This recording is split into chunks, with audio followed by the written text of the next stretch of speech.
Hello' everyone, কি খবৰ আপোনালোকৰ? আশা কৰিছোঁ সকলোৰে ভাল। মই মোৰ ভিডিঅ'লৈ আপোনালোক সকলোকে স্বাগতম জনাইছোঁ। এইডাল কি গছ হয়? এইডাল কি গছ? নেমুৰ গছ। এই শাকৰ গছ।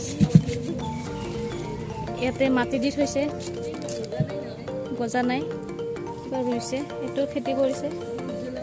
এই আদা পাত, এই হয় ভোট জলকীয়া। ভোট জলকীয়া বহুত লাগছে।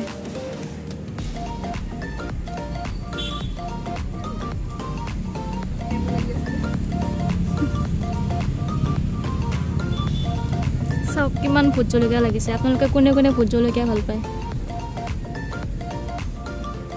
এইটো লাইনৰ গোটেই ভোট জলকীয়া এইবোৰ লাগিয়ে আছে।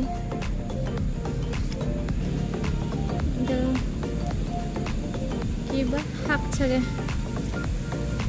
এয়া চাওক ভোট জলকীয়া কিমান লাগিছে। এই চাওক নেমু লাগিছে, নেমু ইমান চাপৰ গছতে নেমু লাগিছে, দেখিছেনে? গোল নেমু চাগে।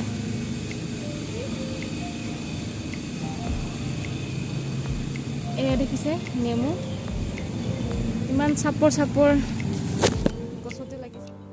এনেকৈ ছাতৰ ওপৰতে কাৰ্টুনত কি ধুনীয়াকৈ নেমুৰ পুলি ৰুইছে চাওকচোন। আপোনালোকৰ যদি এনেকৈ খেতি কৰিবলৈ কোনো ঠাই নাই, তেনেহ'লে ছাতৰ ওপৰতে এনেকৈ কাৰ্টুন লগাই পেলাই তাতে এনেকৈ নেমুৰ পুলি, যিকোনো পুলি এনেকৈ ৰুব পাৰে। এয়া দেখিছে নেমু বহুত লাগিছে চাপৰ। এনেকৈ বিভিন্ন ধৰণৰ খেতি কৰিছে। এয়া দেখিছে লাই শাক, আৰু এইডাল হৈছে ভেন্দি, আৰু এইডাল হৈছে ড্ৰেগন ফ্ৰুট। ড্ৰেগন ফ্ৰুট সকলোৱে চিনিয়ে পায়। এডাল হওঁতে অলপমান সময় লয়, এনেকৈ বগাব আগতে। তো এনেকৈ ঘৰতে কৰিব পাৰি আজিকালি। আৰু বিভিন্ন ধৰণৰ ফুলৰ পুলিও আছে ইয়াতে। এয়া হৈছে পালেং শাক। পালেং শাক হোৱা নাই, হ'ব আৰু।